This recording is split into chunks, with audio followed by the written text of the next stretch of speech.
Hello beautiful people, ఎలా ఉన్నారు అందరూ? ఇవాళ బీట్రూట్ ఫ్రై ఎలా ప్రిపేర్ చేస్తారో చూద్దాం. ఫస్ట్ ఫ్రెష్గా బీట్రూట్ తీసుకొని కట్ చేసుకోవాలి అండ్ ఆనియన్స్ కూడా కట్ చేసుకొని ఉంచుకోవాలి.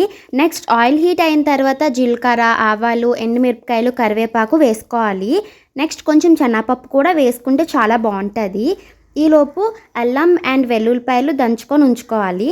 జింజర్ అండ్ గార్లిక్ పేస్ట్ ఉంటే వేసుకోవచ్చు, పర్లేదు. తర్వాత ఆనియన్స్ వేసుకొని బాగా ఫ్రై చేసుకోవాలి. ఇది పేస్ట్ కూడా వేసేయడమే, ఇంకా జింజర్ అండ్ గార్లిక్ పేస్ట్. దాని తర్వాత బీట్రూట్ వేసి బాగా మిక్స్ చేయాలి. బీట్రూట్ కొంచెం వేగిన తర్వాత టేస్ట్కి సరిపోయినట్టుగా కొంచెం సాల్ట్ అండ్ కొంచెం పసుపు యాడ్ చేసుకోవాలి. ఇదంతా బాగా మిక్స్ చేసుకోవాలి. ఒక 15 మినిట్స్ బాగా ఫ్రై అవుతే బీట్రూట్ ఫ్రై రెడీ అయిపోయినట్టే. ఎంతమందికి బీట్రూట్ ఫ్రై ఇష్టమో నాకు కమెంట్ సెక్షన్లో కమెంట్ చేయండి. అండ్ ఇది తింటే చాలా మంచిది కదా హెల్త్కి కూడా. సో అప్పుడప్పుడు తినడానికి కూడా ట్రై చేయండి, ఇది మాత్రం స్కిప్ చేయొద్దు. సో ఈ వీడియో మీ అందరికీ నచ్చిందని అనుకుంటున్నాను. మన ఛానల్ని సబ్స్క్రైబ్ చేసుకోండి. Bye bye.